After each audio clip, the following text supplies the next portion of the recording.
Bonjour mes chers otaku. Ohio. Oh.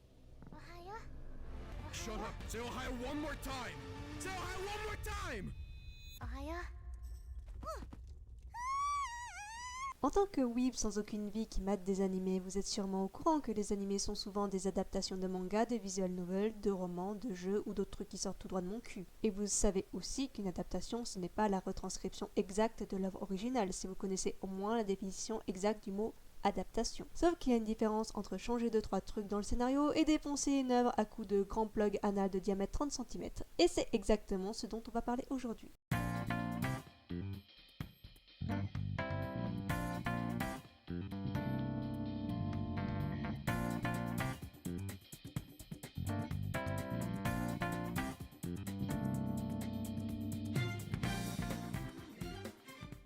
Prépare-toi à être spoilé en forêt, viens pas pleurer si tu mates cette vidéo, t'as été prévenu. Si tu veux pas être spoilé, va lire le manga parce qu'il est clairement mieux. Ou si tu veux mater l'animé, surtout la saison 2, eh bien tu es maso. Mais va voir le massacre après avoir lu le manga évidemment. J'attendais cette saison avec impatience comme tous les fans je suppose et j'ai été plus que vénère et je faisais des crises de larmes et de frustration en voyant chaque semaine cette merde.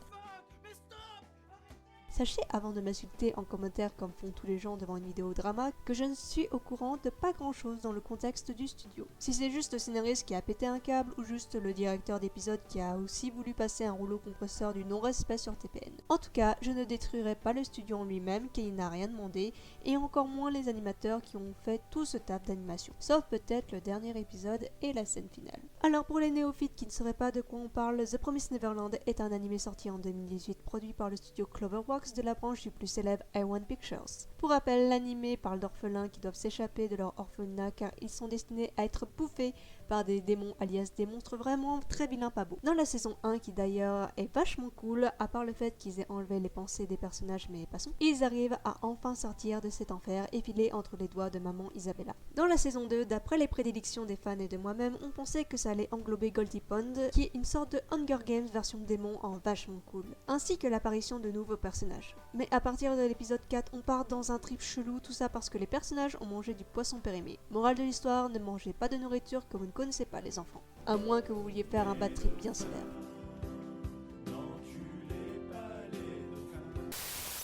Je ne vais pas tout citer les trucs infâmes qui se sont produits dans cet animé, comme le fait qu'on revoit maman de suite alors qu'elle apparaît dans l'avant-dernier tome, la non-apparition de Hugo, Luca et tous les autres, et les démons genre Lewis de Goldie Pond. En parlant de Goldie Pond lui-même a disparu. L'art que tout le monde voulait, qu'on soit tous d'accord. La non-apparition d'Andrew qui devait bien foutre la merde, à la place on a juste des soldats armés qui pop on sait pas trop comment et où et pourquoi. Les enfants qui s'échappent tranquillou et qui se réfugient en pleine ville démon alors que JPP les démons ils sont censés être smart non, faire peur. Une vingtaine de gosses dans une église ça se remarque merde. Le fait que les persos deviennent tous cons, niais et insupportables. La colère d'Emma, la tête pensante de Ray et le charisme de Norman qui sont effacés brutalement comme tes rêves à cause de ton réveil à 6h du matin. Norman qui apparaît en mode enfant, what the fuck, et leur QG dans la forêt, mais non mais bordel. Je ne sais pas ce qu'il se passe. En plus de plein de révélations qu'on n'a pas eu dans Goldie Pond, mais surtout Minerva totalement oubliée. PTDR? T'es qui? Et le fait qu'Emma et Ray ne retournent pas à Gracefield pour se faire encore une fois un bon bad trip aussi, mais étrangement ce dernier est moins frustrant que cette saison 2. La non-apparition du dieu démon, ouais je l'appelle comme ça car il n'a pas de nom à part pour faire une nouvelle promesse, donc le collier de Mujika n'a servi à rien. Ils attaquent pas la noblesse et la reine des démons pendant l'assaut, mais ça sert à rien de tuer des PNJ random bordel. Pour faire du mal, faut s'attaquer au pouvoir et dirigeants comme fait le Smart Norman dans le manga. Puis aussi le fait que Sonju aille pas sur le trône, ce qui indique que les fermes continueront, ce qui est complètement débile. L'assaut sur Gracefield qui se fait genre tranquille dans les airs d'une facilité tellement déconcertante qui me rappelle le mode Phoenix de Fire Emblem Fates et la voie vers le monde humain en forme de porte-like FMA et un méchant qui pop. Les deux derniers épisodes sans réel intérêt alors qu'il a un bon background. Isabella qui meurt pas, tout est expédié vitesse grand V à la fin pour au final avoir ces demeurés qui vont s'attaquer à la noblesse des démons à 10 et sans avoir le moindre talent dans la baston puisqu'ils ont pas fait Goldie Pond pour qu'on ait à la fin des plans fixes de merde qui te disent tout ce que les persos n'ont pas fait et qu'à la fin Emma ne soit pas amnésique et que tout se finit bien. Mais putain j'en ai marre de tous ces défauts scénaristiques de merde. Aïe aïe aïe! C'est quoi cette merde? Bien. Maintenant que j'ai pété un câble, ma pote Marianne, alias Burgundy Raven, peut en témoigner. C'est ma pote avec qui j'ai maté ça chaque semaine et elle qui bite rien dans le scénario, elle a trouvé des trucs scénaristiques flagrants et a bien souligné que le scénario est nul à chier sans avoir lu le manga. D'ailleurs, cette vidéo est sponsorisée par elle-même. Non, je déconne, c'est de la pub gratuite, elle m'a strictement rien payé, la pute. Sa chaîne est grave cool, on peut la voir se prendre des murs dans ses live Twitch et tuer beaucoup de ses persos car elle incarne la malchance. Et aussi, elle parle de ses licences préférées et elle a la classe.